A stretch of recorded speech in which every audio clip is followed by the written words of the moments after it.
In the military air, Warming up. with the military air.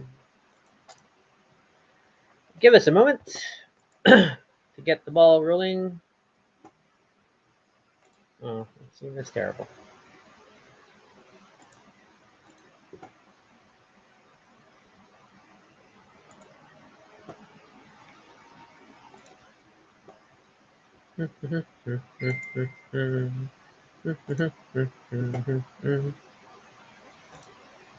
Yeah, so we're just inviting folks, as usual, to kind of get the live stream rolling. If you are watching the already recorded version of this sometime in our future, uh, hang on a bit. We'll get started, but feel free to skip forward a minute or two if you want to save yourself some time. Oh. Let me get the link.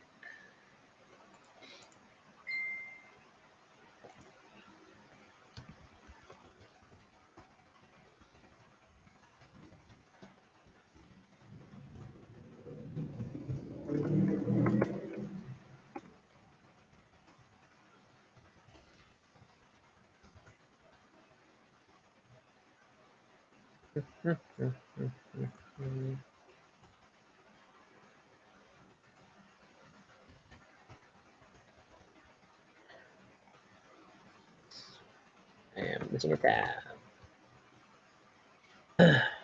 Yeah, we're getting started. Mm-hmm. And for those who are wondering, we cut our hair.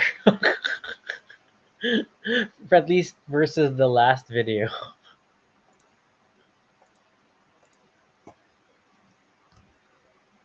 I don't see it.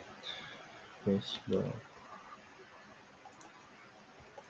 It's funny, it takes longer for the preview to load for some reason. So on YouTube, it's the default image, Yeah. not us yet. Not sure why. Yeah, that must be a restream connection to YouTube thing. And now refreshing Facebook's taking a long while. Hmm. But I know I'm online.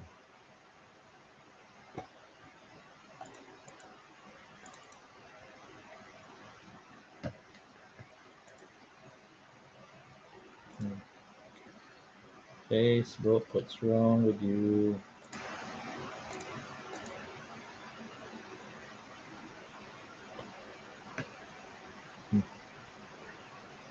Okay, I'll create a new browser. It's not loading.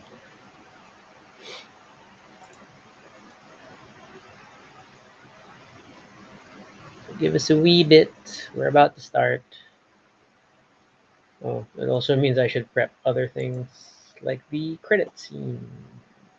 Okay, just open yours. It wasn't loading on its own.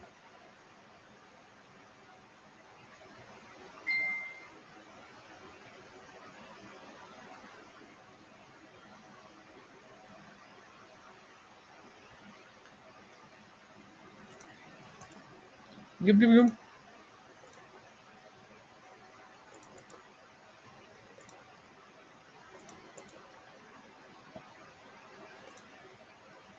Okay. Everything seems to be running.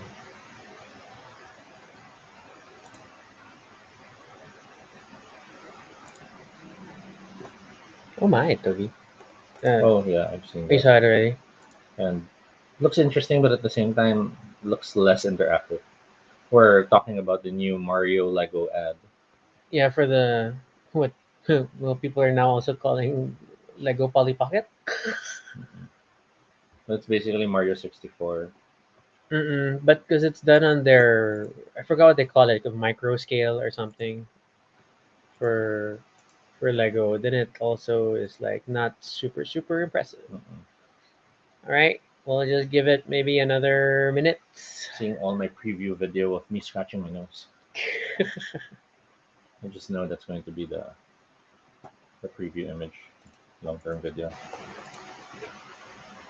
I'll try to find something else.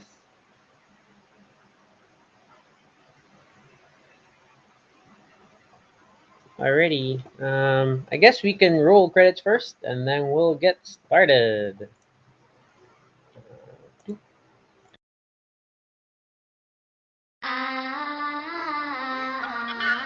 Oh yeah! Baduy Pride!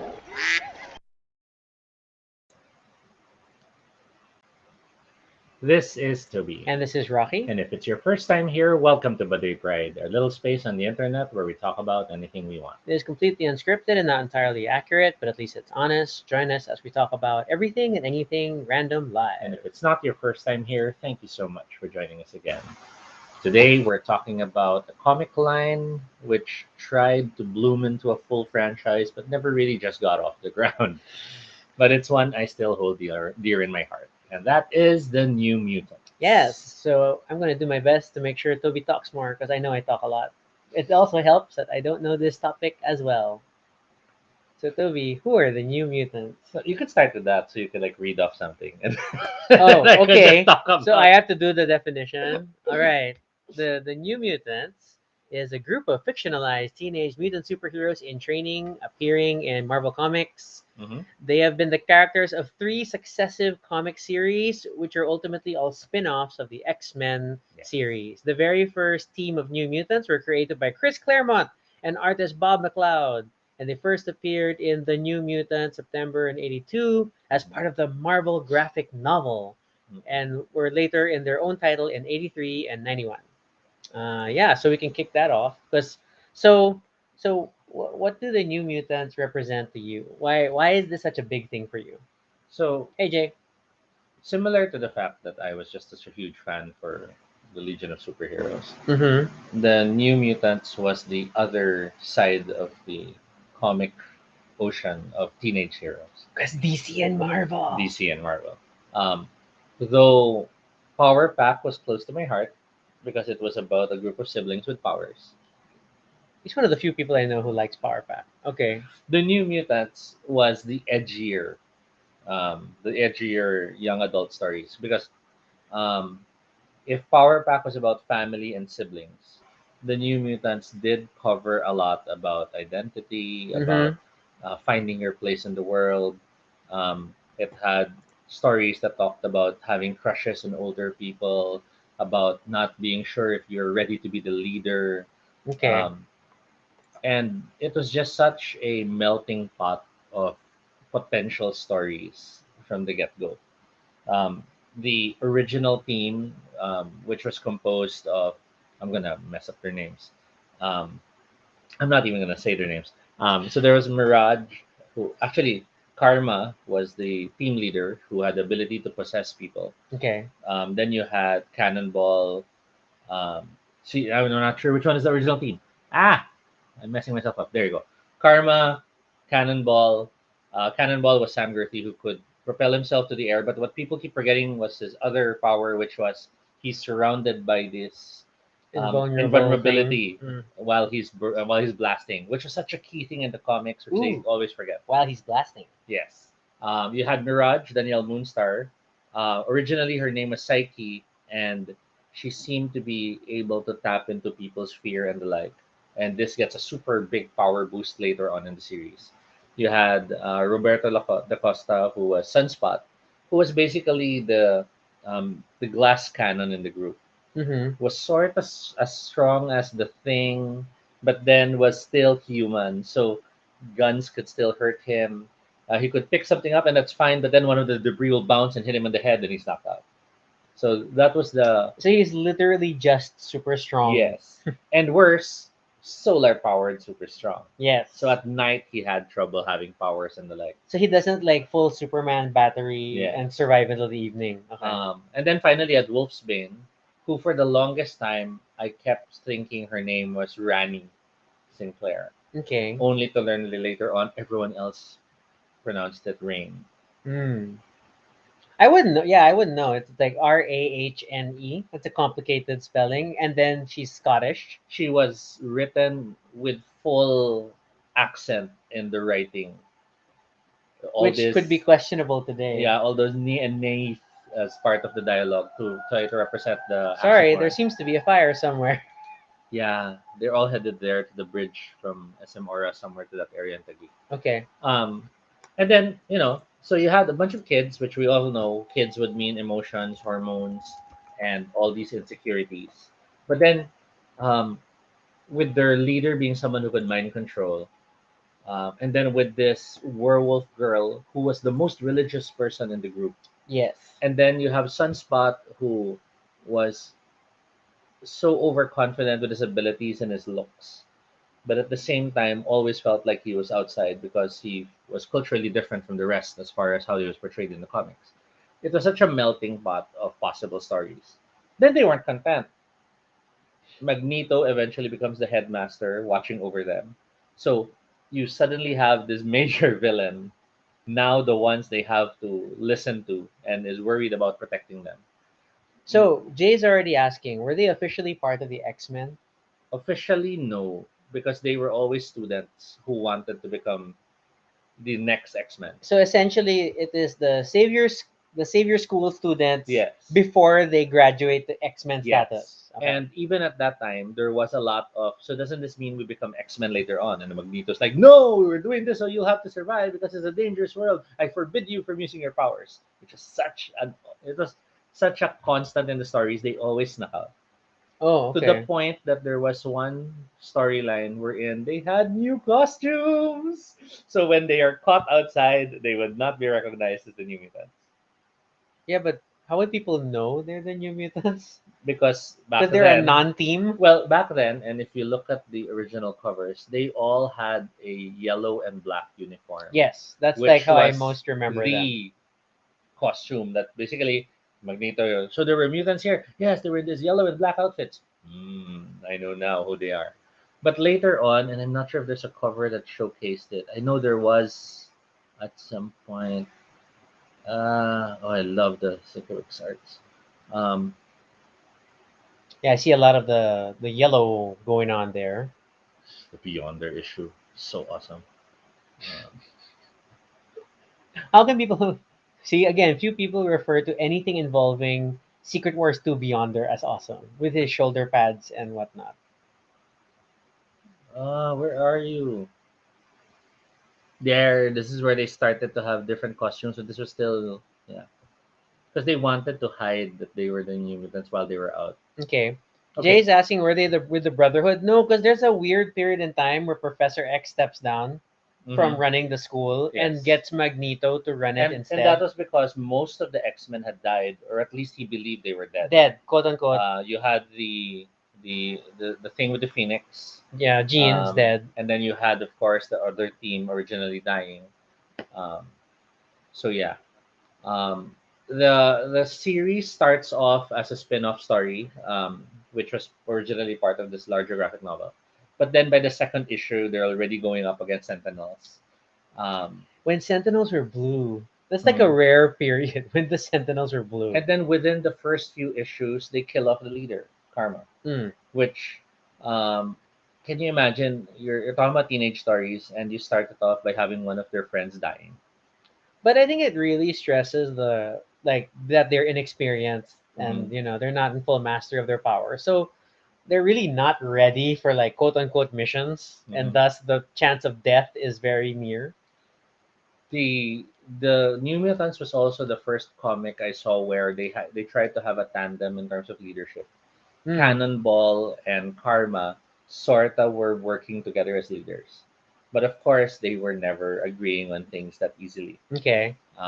Cannonball was very stickler of the rules and very um, very um, basically he lacked the confidence that makes him look like if Russell Tovey was younger he could have played Cannonball. Um, Toby's been stressing this today. but then Mirage, on the other hand, was very headstrong because she felt that she was in living the courage of her bloodline because she was Native American, Okay. and it gets even um, crazier when later in the storyline she gets an upgrade in her powers because there's a this is jumping ahead, but the New Mutants and eventually is part of this major storyline with the X-Men where they go to Asgard Mm. and long story short, Mirage becomes one of the Valkyries. Yeah, that was always weird. That's how I first met Yes. her as a Valkyrie already. And she eventually defeats Hela. Mm, So she now gains this power to see when death is coming to people. the death sight. But then it upgrades her power so much that when she creates things, when she projects the fears of others, they literally come to life. Oh, So okay. if you were terrified about this boogeyman, the boogeyman becomes real. If you were terrified of Galactus, Galactus appears. It was that sort of an upgrade to the power. So she became suddenly the one super insecure because she now was so terrified of using her powers because she doesn't control what you'll see. Yeah, it just She comes just out. she just I'll target you, whatever you're afraid of, we'll see it. And that can be anything, right? There's a point where she has the spirit spear, which she starts shifting back and forth, big and small, because she's exercising her powers. I Okay. want it small. I want it big. I want it small. I want it big. And this is a Valkyrie power, right? Um, it was her using the power in herself, what she desired the most. Okay. I thought she did fear. Yeah. Exactly. So it was this weird upgrade of powers wherein okay, we don't know anymore what her power is because at some point we see her riding around on a horse that has wings and she's burning because the death power is starting to overwhelm her in the light. Okay. But the New Mutants was not afraid of such storylines, from the Demon Bear saga to Ilyana becoming part of the team, and oh, let's just reveal that she's actually in charge of Inferno, and she's now the master of Hell. Um, to Karma eventually coming back because the Shadow King is now involved and Yes. Hey, Mark. and literally uses her as a vessel. Okay. I mean, it's bad enough they kill you off from the comic early, but then they'll bring you back, and the next biggest evil telepath is using your body as a puppet And she would, and all due respect, but then they made her like super big, literally, because they because of Shadow wanted, King. yeah, they wanted to like super stress how evil and corrupted she got there. That's Yeah. it. But then Bill Sienkiewicz, I don't know how to say his name. Beautiful art. The covers always just eye catching. Very fearless depictions of them. It's not often you'll see a comic where they were not afraid to show the lead characters looking evil, the lead characters dying, and yes, um, during the Secret War saga, they do have the New Mutants go off against the Beyonder. He does kill them, and he does bring them back. So like the next few issues are them traumatized, Mm, and they're so traumatized that the White Queen gets pulled into the picture to try to treat them. okay. So they now all become Hellions. They all become her students. But even the White Queen in this story arc starts getting weirded out because she couldn't reach them still.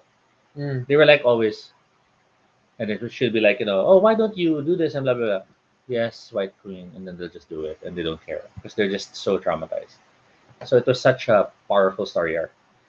So okay, before we jump even Hmm. more forward, then like, so why,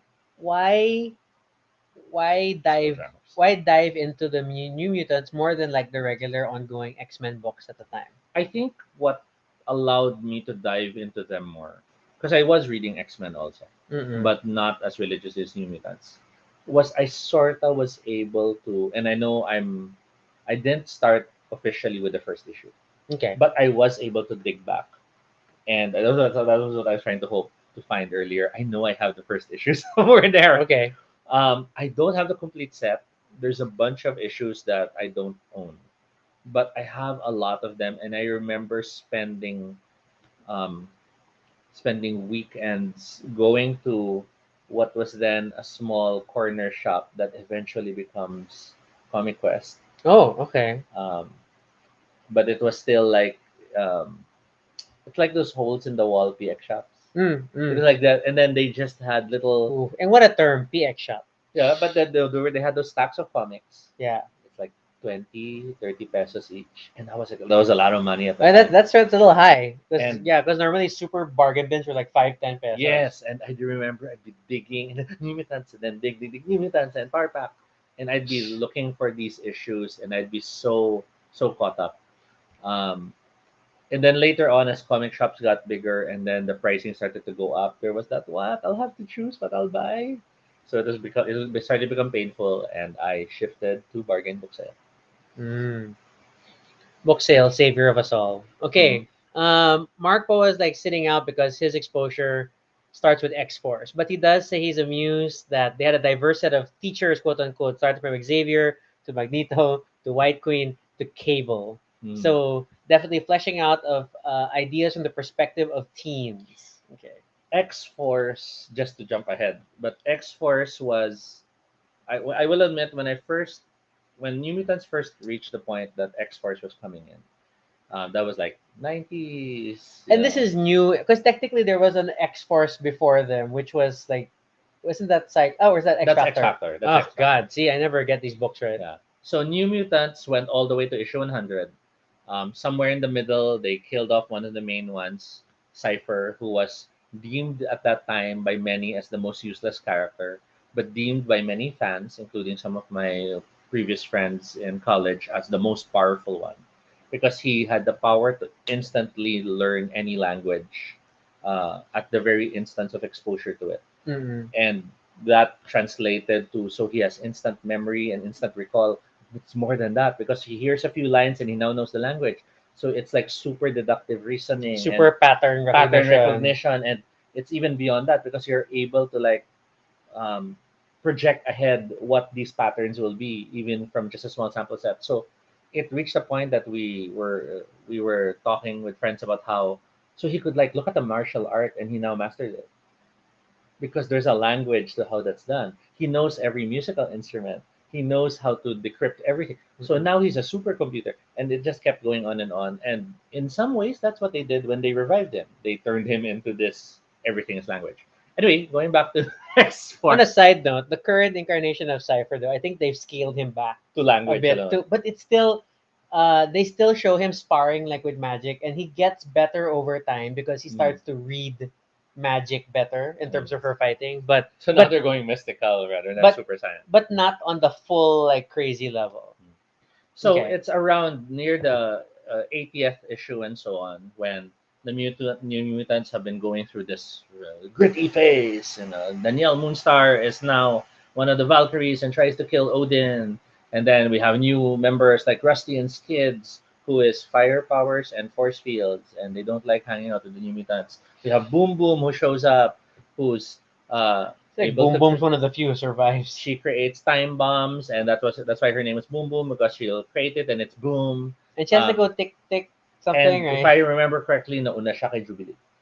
Ah, So okay. when Jubilee shows up, I was like, same shtick. Um, Wait, Mark. Oh, Jay cites that he would have loved Cypher's power, I think, and then Mark says Cypher's not considered a powerful one. He liked the programming language thing, never dug the body language excuse to make him a fighter. So yeah, in the recent storylines, mhm, despite him being able to read like magic fighting, he's mhm, not good. yeah, So it's just it's a book he knowledge type knows it, thing. but he doesn't He know how doesn't to do yeah, it. he doesn't have the Mhm. physical skill to back it up. He's still not enemy in Black Widow. Robot Taskmaster. Yes. It's not photographic reflexes. So near the end of the Oh, 80s, Mark is asking, were Rusty and Skids originally X Factor yes, characters? they were rescued by X Factor. They were hiding in the ship that eventually gets taken over by Apocalypse, and that's why they end up staying with the New Mutants after the rescue. What? Wow.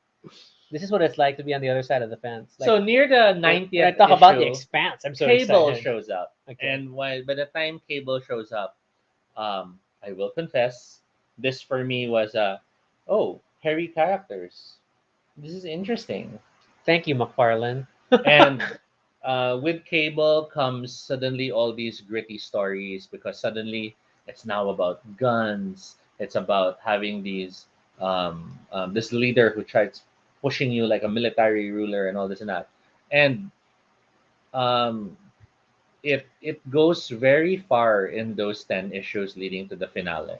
It surprises me that Cable was introduced in this comic, right? Mm-hmm. Because we were watching a few videos to Mm-hmm. recap, and like, oh my god, really? I thought Cable like was a cameo elsewhere before here, but apparently he starts here. I can't help but feel that around this time, because comics were just super weird in this era, with the stories going all this in that direction. I can't help but feel like Rob Liefeld was just given, Rob Liefeld and Rob, what's his name? I can't remember his name. Scott Williams. Oh, no, that's the They're artist. they're citing artists. I think like towards the end it was basically just had the marching order of just handle it, just close the book. Yeah, and of course, the end of the series hits Extinction Agenda. Which one's extension again? Um, Cameron Hodge, with his Oh, giant okay. robot body, takes over Genosha, uh, turns many of the mutants into mutates, which involves making them bald and having numbers on their heads and calling them numbers. And eventually is defeated by Cyclops and Havoc, who strip their clothes as they use their powers. Do you remember that? No. You made me read it. But you remember that, right? Not too Cyclops specifically. hitting Havoc, Havoc. Havoc charging to hit another, and their clothes are being ripped apart.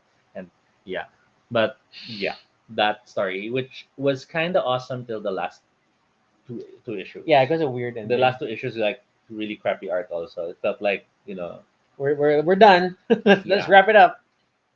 Um, so New Mutants, sadly, is the poster comic for killing off mutants in the mutant storylines. Mm. Um, everything you have Cipher, Karma. Karma, Warlock, and then later on, I know they killed off another one. I can't remember the Can we name. take a moment to discuss Warlock? Like, what was like? How did that? I mean, to be fair, like the Phalanx was first this scary techno virus threat Okay, thing, and then how did we get from that to we have a member of the team who is Phalanx? Phalanx, if my right? memory is Okay. not wrong, Warlock came first. Mm. So Warlock was an alien that crashed onto the world, and as he was looking for his self friends, as he calls them, the New Mutants eventually become those friends because Cipher meets Warlock and understands him. Okay. And the shtick was, Warlock was this malleable, ever changing, techno organic alien who to eat would infect it with the virus, turn everything into the same substance as him, and then absorb it, Mm. leaving the husk behind. Yes. Um, so when he first appears, of course, they all think of Warlock as a monster, as It a is the scary yeah, thing. and it's Cipher who understands him. And the basic story is because it's New Mutants, Warlock is a mutant among his kind, Mm. and among his kind, um, the son eventually must fight against the father in a battle to Oh, the I death, think I remember seeing and this. he didn't want to, so he fled to Earth. That father is the one they call Magus, who eventually does show up. Okay, of course. Now, I don't know when Magus eventually is revealed to be connected to the Phalanx and all that. I think that's in the X Men, and I don't think I was reading the X Men at that point in time. But it reaches a point where Warlock is very weak, and Cipher willingly lets him infect him Mm. to help give the power.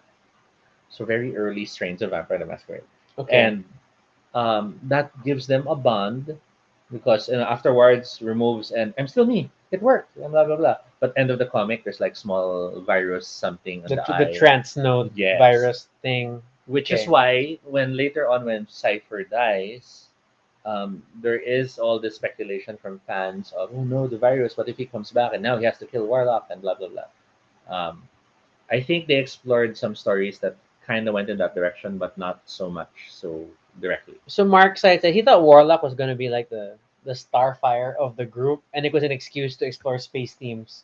I guess if you compare it to Teen Titans. Yeah, but the excuse to explore space themes was Ilyana Mm. because Ilyana, of course, can teleport. Ah, sorry, not Ilyana. Lila Cheney. Eh?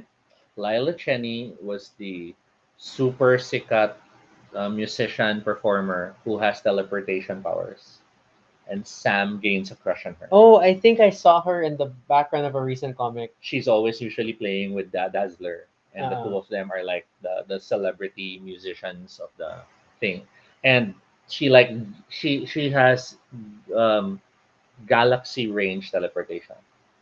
And there is one story arc wherein they end up fighting the closest thing to the Sun Eaters there, that issue. Uh, these giant monstrosities that can devour entire planets. And when Lila realizes she can't save the group, she pushes them away and teleports the monsters to the sun. But she has to go with them. That's the flaw of her power. Okay. Okay. Amazing stories. Okay, yeah. And Mark's like, what? Lila was in the New Mutants, and She so wasn't part of the team, but she had a big arc. the team went to go to watch her concert. Yeah, so there that the fight we're in. They have a fight in the concert, and everyone, ooh, cool special effects. But Lila's like, go Sam. Which seems to happen again in the more recent New Mutants. They had another situation of visiting Mm. Lila, and then With- something happens at the I feel concert. like the new one was a lot of Okay, callbacks. I definitely feel that Hickman's revival of New Mutants is I love the original book, Mm-hmm. and I'm gonna celebrate that love Mm-hmm. this way because and I guess we'll come into it later on, but like we have characters like Magic who post New Mutants eventually just becomes this powerhouse Mm-hmm. in all of mutantdom, and then becomes practically second down to Cyclops when Mm-hmm. Cyclops is like super badass. I'm running an island, a Utopia island thing. And then until now, it's like they keep calling each other captain still because they're captains of Mm-hmm. Krakoa and all that. But okay. So it's just interesting that yeah, Hickman's New Mutants revival was super. I'm going back to form, Mm-hmm. and there's no even explanation for it. It's just this is the incarnation of New Mutants I'm dealing with, um, pro and con. Yeah. Okay, so that's like the original run though, and then there were a few other weird runs on New Mutants. And did you try to follow those? Not so much. Well, so there's the exterminators. We can't ignore the exterminators group. So that's when Richter's kids, Rusty, Fire Fist. They called him Fire Fist. I don't know that. And Boom Boom joined the team. Okay. Richter eventually becomes the the gay icon character in X Factor, who is partner to Shatterstar, if I remember correctly. Mm-hmm. His power was vibrations, but prior to that, we all believed it was earthquakes. But later on, they defined that he can cause vibrations. Yeah, Okay. best choice for that type of a character. Um, and then later on, that's when you have when Liefeld comes in, the team that becomes X Factor. So you have Domino, Feral, Shatterstar, and Warpath. Who's Domino, Feral? Oh, she's the. she's the female, she's the Wolverine who's not a Wolverine, or she's Tigra of the Avengers if she was more Oh, I annoying. always for a time I would confuse her and think that was also There, Wolf's see? Bane. I thought that was Wolf's Bane, No, but the it art wasn't. changed. It's another character. I'm sorry. Okay. So Domino was I wanted to do um, Dazzler slash Punisher slash woman who's confident and leaping into danger. So we have Domino. Domino's weird. Shatterstar was I wanted to do Long Shot, but I didn't have the rights to do so. So I'll, make my own version. And then Um, later they're somehow related. yes. Okay. And then Warpath. I mean, seriously, how much more can you prove that this was a sige, do whatever you want? The line is ending. They bring back the brother of Thunderbird for some reason, and he decides to be part of this team. Okay. Mark says the explanation for them getting together was that Krakoan mutants, when resurrected, they have them live with their tribes or team friends to better acclimate them back to normal life. Mm-hmm. Mm. Yeah, and that's and It's a good fictional reason but it's to. also like because they bring them back at particular ages. Mhm. Although we get young Cable for some reason, but anyway, that's a whole other thing. Okay, Warpath was a former Hellion. Yes, yes. Yes, and then Feral was a mutate at one point. Yes, so that was the end of the line. X Factor continues for an amount of time. X Factor eventually becomes hard to take seriously, and I know I quit X Factor at some X Force. Sorry, I keep saying X Factor. X Force at some point, but then eventually X Force shifts away. The comic die ends, and then the New Mutants comes back by 2003, and this is the students, and they all look like they're from a sci-fi series. Yellow and white becomes the motif. I know there's Elixir who has healing powers. Um, There's Surge, excuse me, who has electricity powers, but she needs these glove dampers to control her powers. Prodigy is your super techno guy, so it's sort of like Forge as a kid. Um, Wallflower, Wind Dancer, I don't know who they are. I don't remember right now. And then there's Danielle Moonstar because she's now the teacher in the group. Commercial. Okay, so that means this second New Mutants came after Generation X. Yes. Then how do you reconcile that? Because that was another like young book. Because Generation X, which I did get into, um, that again died really terribly in terms of the story quality later on, wasn't trying to be New Mutants. Really? So Generation how would you X, distinguish it? Yeah. Generation X was trying to be Titans. What's the difference? Um, the stories were much more funny. Mm. Generation X literally had Howard the Duck.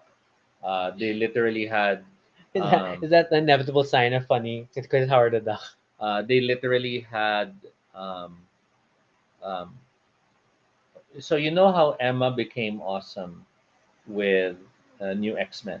Okay, yeah. In Generation X, we had Sean Cassidy working eventually with Emma Frost, and they were sort of bickering a la moonlighting, supposedly with chemistry. Never felt it. Okay. And she was super caricature Emma. She didn't really have that cool Emma feel. Mm. The school was trying to be relevant. It had a lot of parents complaining that their children are in danger. Um, the initial cast of Generation X was interesting because you had Chamber, M, Skin? Skin, that's Espinosa, Sync. Um, oh my gosh, I don't remember the others. Did it have the bone one? No, not yet. That was different. Yeah, that I was don't know. different. I'm just, But I'm just then, yanking mutants out but of then my lap. later on, Generation X again changes around and shifts, and um, it just struggled to really connect. Okay.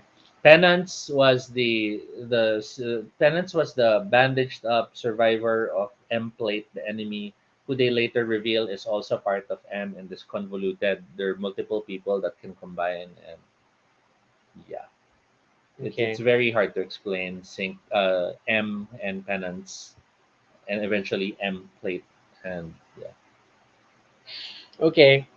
I'll just say okay. All it's right. it's almost as confusing as what's his name? The the skull with a star in his brain, which Sorn. yeah, which was for originally just Magneto in disguise, but since he was so popular, they decided there really was a character like that, and now the twin brother wears the same head mask. Yes, yes. Summer's family tree. Oh, as complicated as. Mm, Yeah. that's true. Okay, so you have your second incarnation of New Mutants. Kind of weird. Oh, there, Icarus. That's the name. I was like, I know there was a flyer who dies. Oh, but he's a Guthrie also. Yes, because the Guthrie family is the most prolific family in terms of mutations, more than the Summers line, because the Summers line is generational. The Guthrie family, that same group of siblings, ang dami nilang may powers. Like who else? Kasi you had Skin, who could, sorry, Husk. There you go. That's the missing Gen X character. Okay. You had Husk, who could literally tear herself apart, and then Yeah. it reveals a new power inside. Fabulous concept. Later on, people got tamad on how it was portrayed.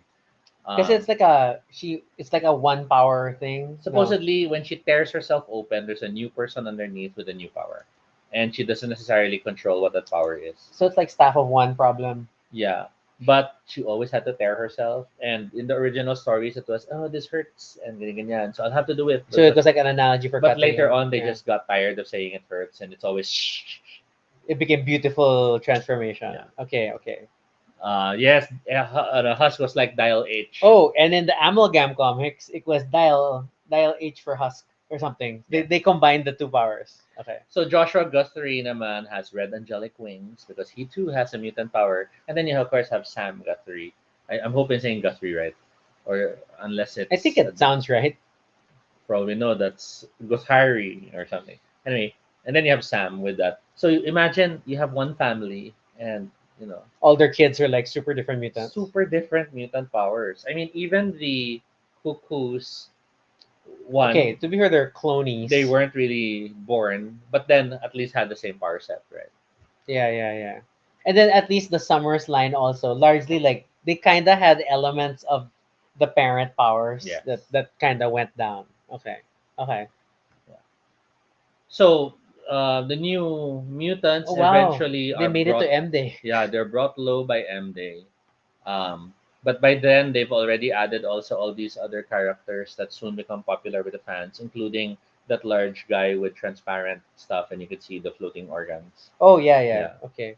Oh, Mark's asking, was one of the Guthrie? Did one of the Guthries have a Sentinel? Oh, I think there was. Let me double check.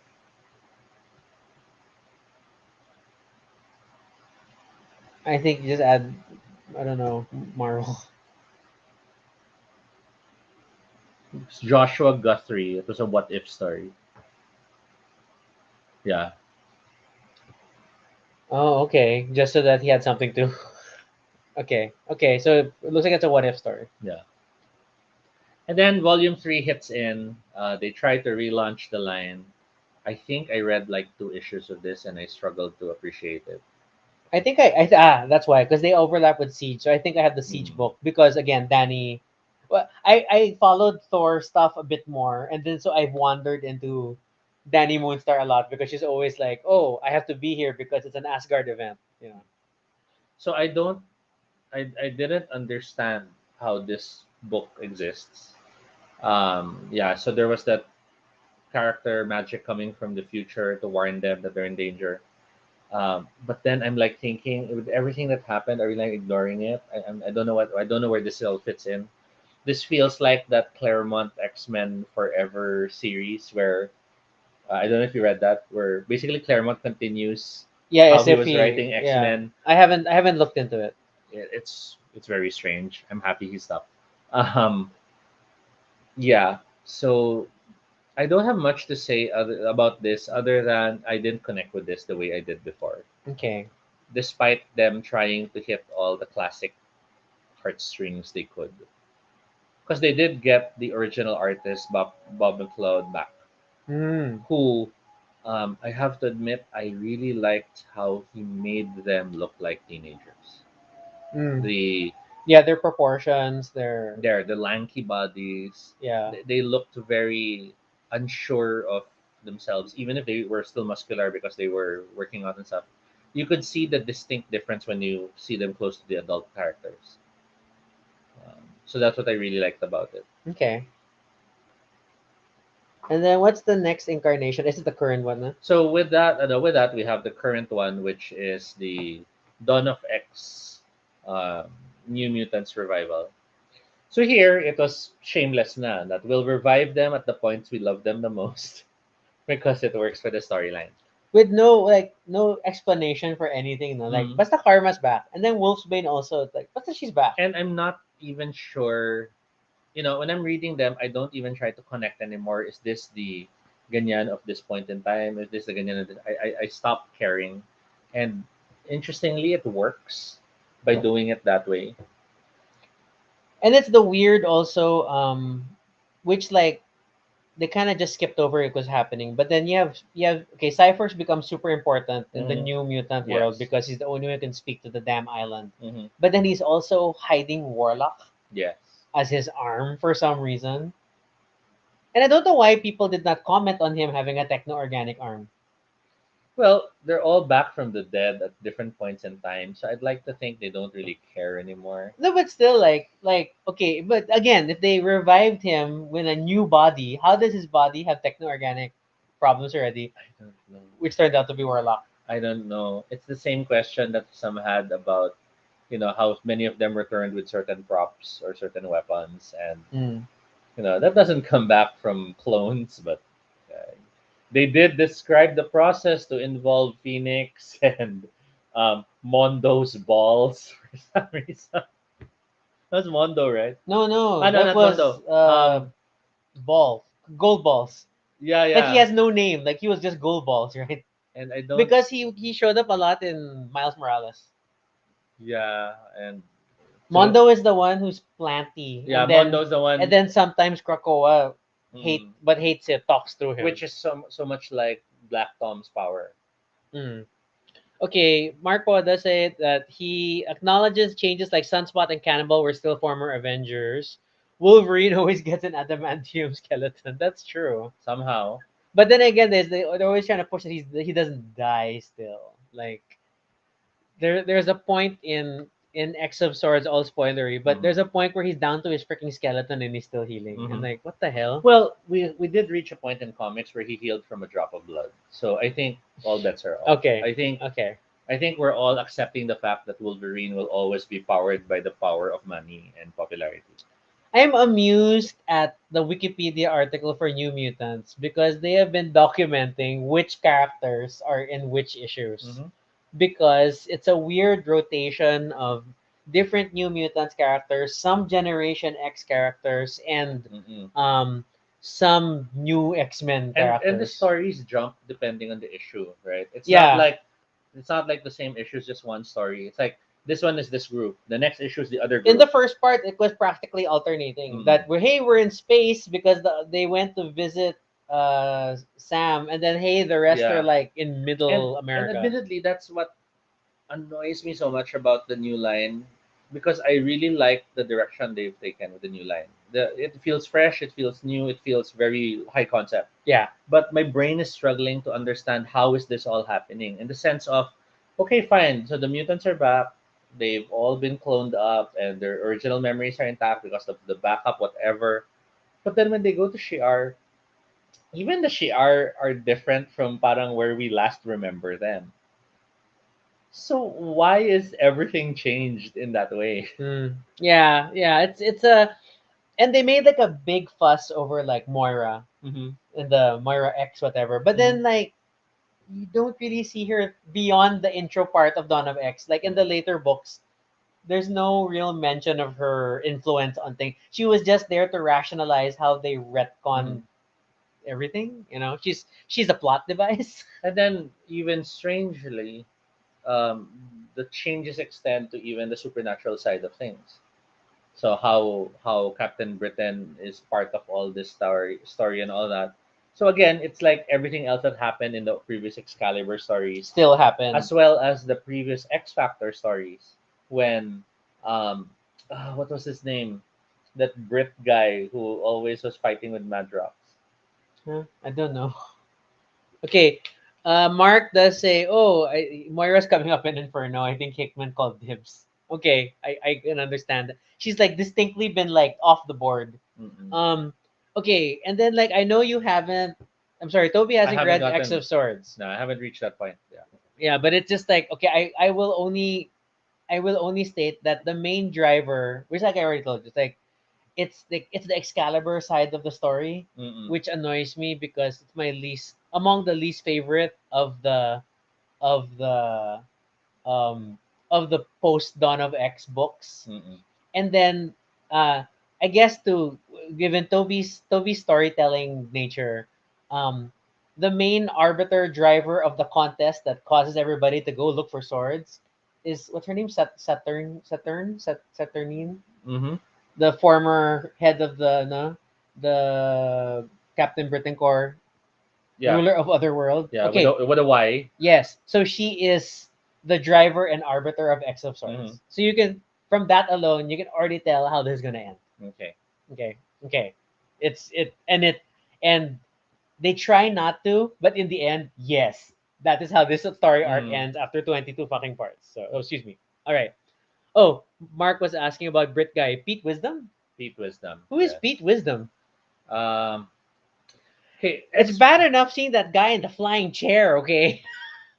So Pete Wisdom was a Warren Ellis character who is Secret Service, and of course, Oh, I think I've seen him. yeah, there's like this gambit moment of blades that he can throw, but then later on, um, in how do you explain it without going too Oh, far? see, Mark captures my maybe part of my sentiments on the head. Krakoa Excalibur is strangely devoid of joy for being a magic book, Yes, except for the dragon. You know yes, why? Because Apocalypse is at the heart of it. and I I can't help but feel like they tried to target different audiences. Yeah, I mean, I which mean, makes no, sense. but I mean, they wanted something for the people who liked Vertigo. They Mm, wanted something for the people who like New Mutants. They wanted something for the people who wanted the usual action. They wanted something that felt more pulpy. Hence, um, Kitty Pryde and the Hellions, which felt very piratey, pulp. Marauders. She's Marauders. I'm Marauders. sorry, Because but there is a Hellions book yeah, and it's super but annoying. you get what I mean. That they sort of tried to do. Okay, this is the X titles. Let's hit all the genres we can. Yeah, Kulang na lang may teen romance novel na focus eh. yeah. Which I think they almost did with X Men. Is there an X-Men book? X-Men? X-Men. X Men was kind of flirty and all with Ah, in the that story. older, Yeah, but not in. Okay, okay, okay, okay. Huh. Oh gosh, and Mark shares Pete Beatum is Kitty Pryde's ex. What? yeah. Kitty Pryde got around a lot. Yeah, I have this. I mean, you have Pete Wisdom, you have Colossus, and you have Star Lord. Hmm. Oh, Mark argues the teen romance book is Cable. I think at the beginning, but then Ah, they're Cable, not X Men. when you get to X of Swords, then it kind of gets weird.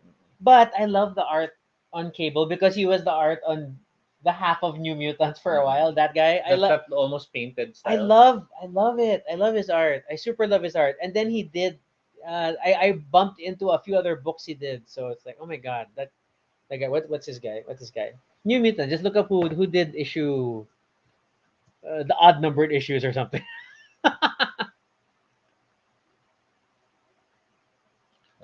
Kitty Loading. Pryde has a thing for Peter. So I think they did play with I that think as a that's story at one point. intentional. Rod Rice, I think. Oops, sorry, I pressed it. Benjamin Percy. No, that's the No, I writer. think. Where are Phil we? not. No. This guy. Yeah, maybe it's Rod Rice. Yes, Rod Rice. His art. Oh my god. Mm, Oh my god. He did. Yeah, he did Damnation. He did the Phantom X giant X-Men book, and mm-hmm, he did a great Winter Soldier book, mm-hmm, which is surprising. So he's very evocative. I love that art. I love the art. But then mm, yeah, then I got torn because he shifted away from New Mutants over to Cable. Then like for the art I like, I have to read Cable. mm. It's my only conceit is that I've been collecting the official. I've been getting the X-Men books as Dawn of X compilations, Yeah. so I have no choice. So I get them all together. So then it forces me to read every single iteration. Although I will admit that reading Dawn of X is not as painful as like reading Brightest Day Mm-hmm. on the DC side where it's all these different flavors and like I don't know, I can't take this book for so long. So at least like I just take it as an anthology and like in any like short story collection, there are the stories you like and the stories you don't like so Mm-mm. much. And yeah. Okay. But Rod Race's New Mutants, it's so good. So good. Yeah, then see he did a and then he did a Winter Soldier one. I can't help but feel tuloy. It looks like the there was a part when Legion went to that painted field too. Oh, I can't find it. Okay. I think it was this. There. It sort of reminds me of that art style. But yeah, his still is more like more wet looking, More but you know it's watercolory. digital. Alam mo yun, parang it looks like it's I know it's a digital paint, but it looks like paint. Hi Mitch, thanks for trying to keep up with this story. Okay, so Mm. um, given all that and all New Mutants, then I guess we can now finally talk about the movie. To get to the movie, we have to talk about the major story arcs. Okay, all right. This is your So, show. um, not counting the main storylines, there were well, no, there were key storylines that New Mutants covered, and one of them was the Demon Bear saga. The Demon Bear saga was the main focus of what they tried to do in the movie, which was it was a horror story. It did involve Danielle Moonstar's powers. Um, it did involve the story of the demon bear. Mm-hmm.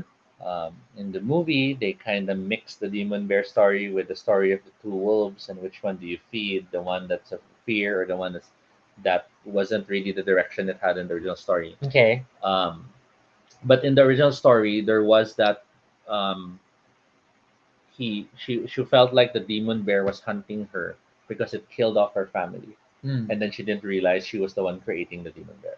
Okay. So it was a very heavy, um, quote unquote, coming of age for a mutant Oh my gosh! It came out on my type of birthday. story.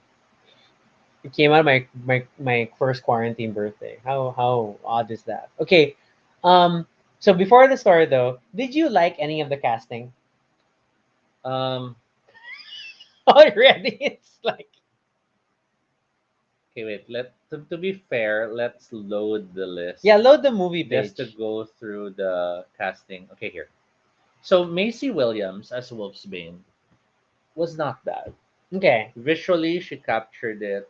Personality wise, because in the comics, Wolfsbane was shy. I dare even use the word timid. And ultra religious. She's always hiding. Okay. So you'll see her behind Moonstar. You'll see her ducking behind people. When people are introducing, you'll see her shying away. She was always because she knew she turned into a killing monster and killed people. So she was very terrified of herself. Okay. Add to that being raised Catholic and being called the devil, Mm. you have a very frightened woman. None of that was in the movie. Yeah, I know you most reacted when she had like a group shower scene or something. And she was like just walking naked and didn't care. And I'm like, what? Okay. Ilyana would have done that. Okay. Okay. Anya Taylor Joy as Magic. Beautiful to look at. Okay. Um, fabulously dressed. Style was interesting. Hate the fact they didn't do the stepping discs. I mean, seriously, the stepping discs was such a signature of her power. Because yes, she did reach a point she used it to cut off limbs. It was, she was literally that deadly with just the stepping discs, and that's not even getting to the point that she has. So what was the logic of a stepping disc? Because her power is making portals, Yeah, right? So she what was the disc? she opens the portal. So in the artwork, you see them cut off by the disc because the other half of them is already through, Yeah. and they were called stepping discs only because you had to Step step into through. them. Whereas other people had teleports wherein you just bamf away or there's a portal, the doorway that you go through. In her case, it was like this hole, and there even used to be a time wherein they had to go near her because she could only open the disc so wide. Mm. But as she started to get powerful, she could like create multiple discs in different people na, and And then sorry, but the discs, depending on the interpretation, were not necessarily instantaneous transport. Like no, it goes through it limbo. always goes through limbo. Okay. Um, they were a door to limbo, and then from limbo she can go anywhere.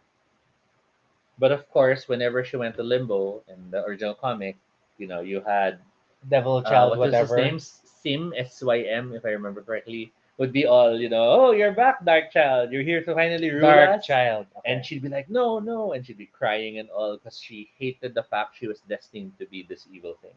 Okay. And as she started to embrace the power and use the soul sword, that's when the Eldritch armor started to form to the point that she even became demonic looking because the armor was manifesting unconsciously to protect her. But then when she totally embraced it and she became the Dark Child, um, the armor was like just a Yeah, second Mark's like skin dark child with a Y. Yes. with a Y and an E. Dark child. Mm-mm. And yes, she even had the forked tail. Mm-mm. Yeah. Okay. But the stepping discs were super signature for power, and What was the armor about?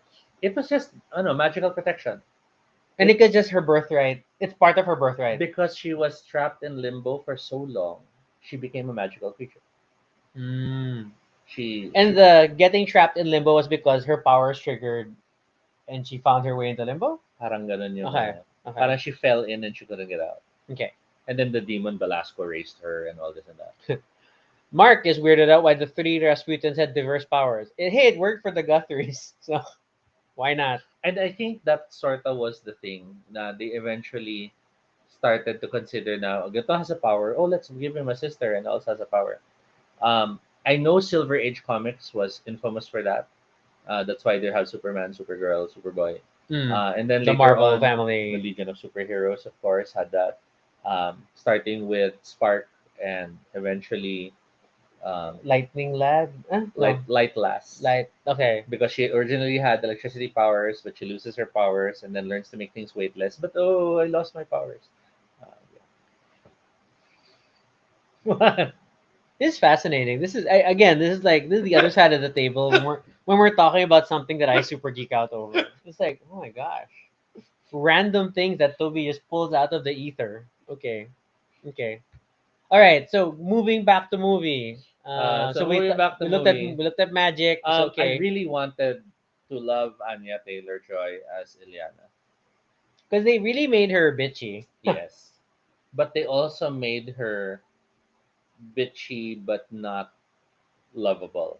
Hmm. Because in the comics, she was bitchy because she told the truth, Okay.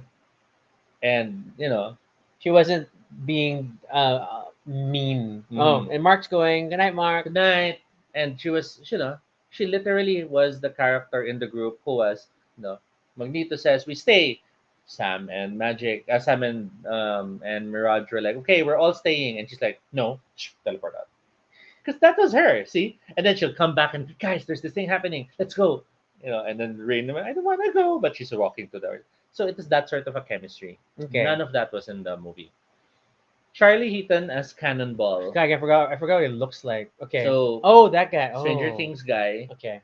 um, played the character close. He was kind of insecure and all this and that. But I really wished they did more than just make him fly. Mm. I really wished that The the bl- cannonball field thing. the The blast invulnerable field. blast field was Okay. present. I really wanted that there. No, They we don't have Nikki Mitch. they did try to keep the minor aspect because his father was a miner and all this and that. Blue Hunt. Um, She was just the I'm having bad dreams. I felt she fell into that. She fell into that sad role of she was always just being scared. So we Mm. never really got to see her power shine because it only really happens in the end. Yeah. So I kind of felt bad about that. Okay. I kind of wished. Um, I kind of wished it was more like the comic where she did know she had her powers, but she didn't realize the demon bear was something she could try to control. Because she was one of the first in the comics to like. I mean, when she got on board, she knew what her power set was already Yeah. because it already manifested. Okay. And then Henry Zaga as Sunspot. Um, it almost looked like he got whiter for the role, and I don't know why. Cause He was distinctly a person of color in the comics. and um, parang when when I've seen him in other roles, he Didn't look that light. I don't know how to explain it. Cause I guess this sounds bad, but he looks dirtier in the other roles. He looks um, cause here I guess they tried to sell that he was a preppy boy, which Mm-mm. was kind of what was present in the comic. Yeah. But in the comic, it was it was an evidently Hispanic preppy boy who, despite his rich background, was still getting um, treated as an outsider, and that gave him therefore the spiteful what you call this temper, which matched his power. Mm-mm. He'd be like, I'm ganyan, ganyan. My father can buy this and ganyan, ganyan. And then they're like, yeah, but you're still. And then he'd be so angry, he'll start having the sunspots, and was about to beat up people. And Salmon like, calm down. So it all fit in. And here he just became this pretty boy who later bursts into fire because I guess when they heard the name Sunspot, they thought he had fire powers. I don't know. Side note, I don't know. I encountered Sunspot as a character more because there was that weird new Avengers thing where I forget if he takes over by force or essentially he buys out AIM Hmm. and then makes them into a Super Science Avengers, which Because was weird. he is, if I remember correctly, his family was like this crime lord thing. Excuse me, I'm burping. I'm double checking right now in terms of origins. Soccer player at school, recruiters for Olympics. Um, Kidnappers, stalkers. I remember his parents were a thing. It was always something he brought up. There, wealthy Afro-Brazilian businessman Emmanuel de Costa. And his mom's an archaeologist. So specific. Yeah. Okay. Oh, they weren't crime. They just were targeted by the Hellfire Club eventually. Oh, okay. Okay. Okay. All right then. So given so given the new Dawn of X continuity and like everybody's back, everybody can always come back sort of, because of Mm. Krakoa. Then I guess do you have like a wish list for what can happen now? Cuz are the new mutants still the new mutants when there are so many mutants and there are younger mutants Yeah, and I think that was the problem with the New Mutants. They literally were kasi the young ones who were supposed to be the next X Men. That was the shtick. That was the main point of their story. yeah, Now that supposedly they're older and there are newer, younger ones, they kind of have lost. So it's the problem of Robin, oh, yeah, wherein you're yeah. no longer really Robin because there's a new Robin, but then you're not really anyone else yet. Not everyone can pull off a Nightwing. And that's why some of them, like, if I remember correctly, there was a point in time Sam was like already with the X-Men, right? He was like part of one of the teams, and And then like even in the beginning of Dawn of X, we just like assume that he's still married to whatever in the what's this Adam Smasher or something among in the Shi'ar royal mhm, guard. So he's living in Shi'ar. So it's yeah. like okay, this is the So thing. they definitely tried to make them more adult, and Yes. I think that's the thing, that the new lines can be nice moments to um, homage or celebrate the old stuff, but there's really no capturing what made the old New Mutants, old New Mutants, interesting, Okay. because they were kids who both wanted to but were terrified to be the new X-Men. Mm. And in more often than not in the stories they were in, they did bite off more than they could chew, yet still somehow deal with it. So I don't think they can get that back, because a large part of what made it work was that innocence, that naivete. Is that how you say it? Naivete. Yeah, we're in. You know, you learn from your mistakes, and now in the story they have learned, so you can't really jump back. Mm-hmm. So who is your favorite New Mutant character? Yes. I'm not supposed to. I already know the answer is. But answer for everyone who your favorite New Mutant So is. it has to be Warlock. Mm. And Warlock, um, I just love how Warlock was theoretically the most powerful thing in the group, Okay. had he understood the world more. Okay. Why do you say this? So like there are scenes, like this one in the Beyonder thing, he turns into a power armor to Cipher to wear to fight. In another scene, you literally see him doing something he saw in comics, wherein he's boxing gloves to hit the opponent, because that's what he saw on TV. So he's practically like a Green Lantern or Plastic Man in the team, Mm-hmm. but at the same time, he's so lost in the world and understanding things. There's episodes wherein he's trying to understand the concept of popcorn. There was an issue where he was freaking out, and they're trying to explain it's just a movie, it's just a movie, and the way they illustrate him, sobrang ano, it's like a callback to the golden age of cartoons, wherein you have the eyes bulging out and the tongue exploding. Or in one time he was depressed, so he was like literally stretched out on the floor, and they were like trying to roll him up literally.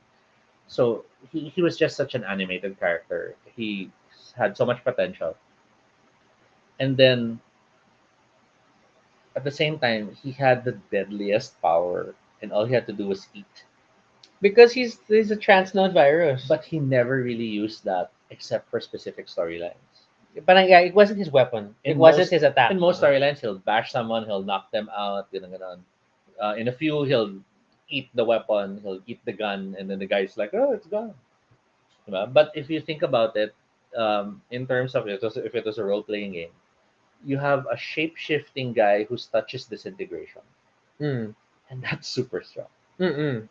Uh, I know I've been trying to hold back, but then like, okay, I can't. I'm gonna oh, say one thing, which you may have already seen, but you may not. But crazily, X of Swords, because it's like prophesied who are going to fight on the side of Krakoa versus mm-hmm, whatever. Uh, then surprisingly, one prediction seems to match Cipher, and mm-hmm, Warlock is his sword. mm, Which is like, of course, it makes sense if this if Cipher were to have a sword, it's going to be Warlock, but then they don't know why because they know they're not fighters. mm. So it just because it's an interesting, and you spend like half of the X of Swords arc wondering what the hell is Cipher going to do in this contest. I don't like how they portray him now, Mm-hmm. where he looks really like a robot. I liked it more when they portrayed him, where it was almost like he was abstract art, Mm, struggling to really decide if he was going to be a humanoid shape or not.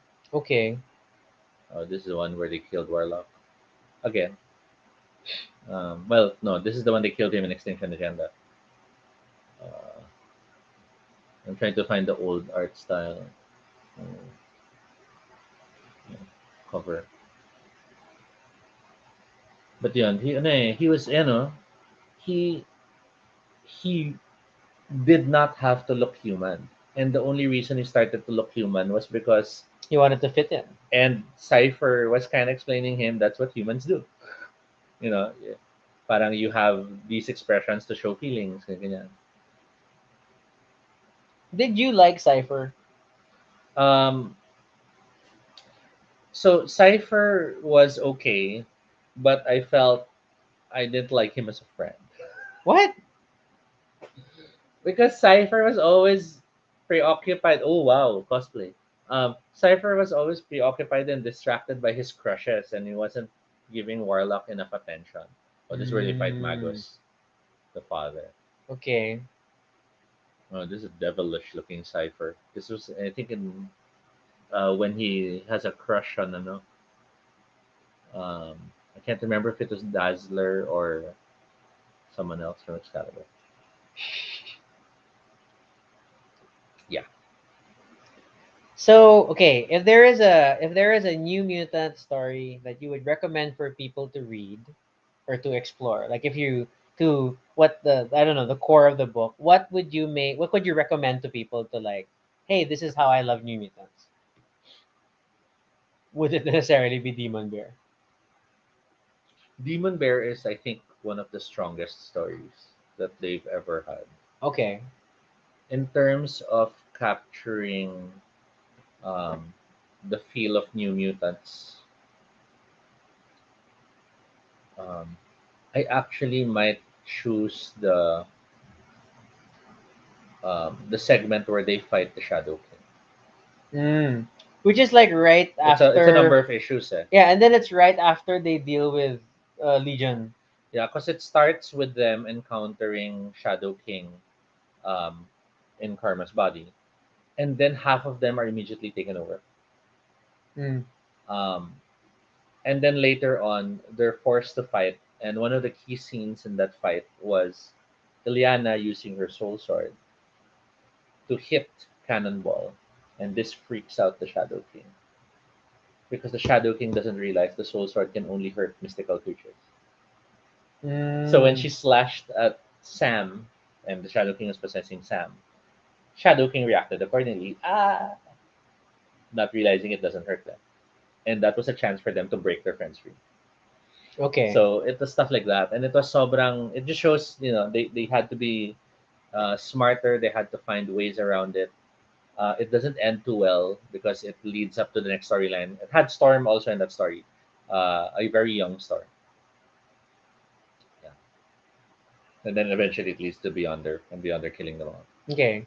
So that Return of Shadow King storyline you Yeah, like. would be the key one I would recommend. Okay. Okay. But if you want your heart to be torn out, then it'll have to be the stories leading to the fall of Mutant Saga.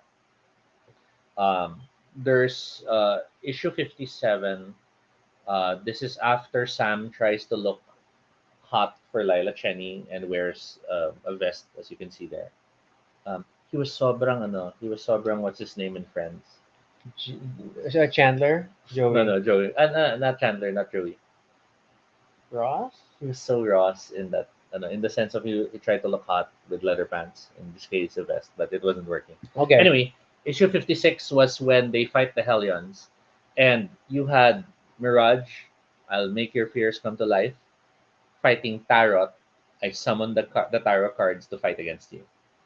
Oh, that's what her power is. So Okay. sobrang cool fight. She's card captor Sakura. But Okay. later on, they try to help Bird Boy, this really inhuman looking bird creature, because this enemy called the Animator is holding the animals hostage. And despite Magneto's decisions, they still go out. They go out, and this leads to Cypher's death. Mm. Because at one point, one of these smiling robots fires the guns. And then Cipher had Rain's nothing. about to be hit. Cipher leaps to protect them. Okay. It's a good death. And it is such a powerful moment that the next few episodes are seeing how they really Rain's all, I have all these powers and he had to protect me and now he's dead, and you know which is why it leads to that terrifying story arc. Mm. This was issue 63 was a middle story, which was very odd because it's Ilyana fighting the Brood alone. Parang it's a sudden Aliens. battle story. Uh. So I guess they had to think whether they were doing this or not. Okay. Okay. Okay. So last bits, Toby, for this New Mutants episode. Look, we're over an hour Yeah, I know. of Um, Toby geeking out over the New Mutants. Isn't it so cute? I enjoy this episode. I don't want a New Mutants. Okay. What they're doing now with Hickman and stuff, it's fine because it's Because like, it's old New and Mutants. it's no, it's also they're the clones or whatever, and that's fine. They're like echoes of the old stories, but not quite. So I don't Okay. mind. Um, but I don't want a reboot.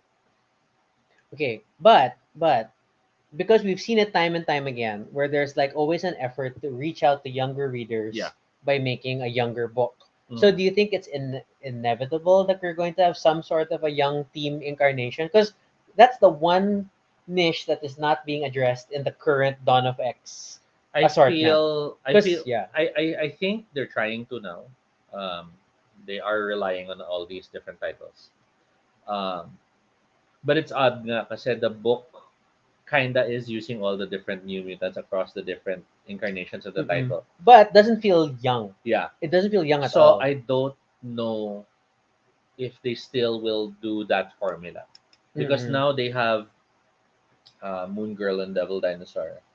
Uh, But parang that's not even an ongoing book anymore. and but basically Super young. they're now coming out with very super young books that are very targeted for that. I Mm-mm. don't know if they're still going to do a teen ensemble book. Yeah, and then but on that note, I feel like the experiment has ended because all of those lines have ended. Mhm. Squirrel Girls ended. Howard the Duck didn't continue. Uh, and then yeah, Moon Girl and Devil Dinosaur. I don't remember if there's an ongoing. But it's a lot of these like they were super light and super Mhm. different, and then they've all cut them. They've all cut them short. I mean, they've come to an end of their run. So I don't know. And I like the idea that they have grown up. To be Mm-mm. honest, um, when there was a time that you know the Just the look at the older, Fantastic Four kids. They're stuck as kids forever. well, they tried to grow up a bit. But still, I mean, like, how many years and Valeria is still like this? This visually shorter than everyone. Well, that's because in that's Hickman, right? In Hickman's run, both of them already lived the full lives. Yeah, You know, yeah. we river songed them already. So, Okay, okay. That's true. That's true. All right, all right. I would not mind a re-exploration of their stories, meaning, um, let's say there's a new cartoon series and it's Ah, okay. the New Mutants again, and then they try to capture that they're the kids who want to eventually become X-Men.